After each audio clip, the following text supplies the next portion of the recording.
কবিতাৰ শিৰোনাম পৰ্ণকুটীৰ। কবি অৱন্তী নেওগ শইকীয়া।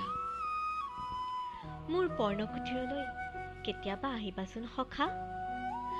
সৰু সৰু মানুহৰ বৰ বৰ মনৰ বুজ ল'বলৈ, অতিথি আপ্যায়নৰ পাৰ্কতালি চাবলৈ।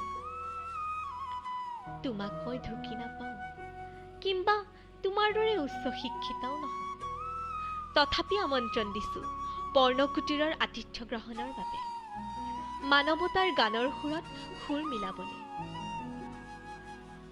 আৰ্থিক অনাটনৰ তাৰণাত বোপায়ে লেখা পঢ়াৰ শিক্ষা দিব নোৱাৰিলে ঠিকেই, কিন্তু অশিক্ষিত সাদৰীয়ায়ে নীতি শিক্ষাৰ পাঠ পঢ়ালে। য'ত মোৰ অভিলাষ সম্পূৰ্ণ হয়, মনুষ্যত্বই পূৰ্ণতা পায়। কৃত্ৰিমতাৰ কিতাপবোৰ মোৰ আয়ে আজিও শিকা নাই, তথাকথিত আধুনিকতাৰ লগত কোনো দিন মোকাবিলা কৰা নাই। মই কাহানিও বিলাসী ভোজনালয়ত সোমাই পোৱা নাই, নামী দামী কোম্পানীৰ মাৰ্কামৰা কাপোৰ পৰিধান কৰা নাই।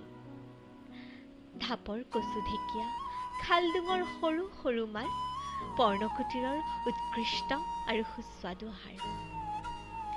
হাতে বোৱা কপাহী কাপোৰ সাজ মোৰ দেহৰক্ষী, সুন্দৰতাৰ অন্য এক নাম।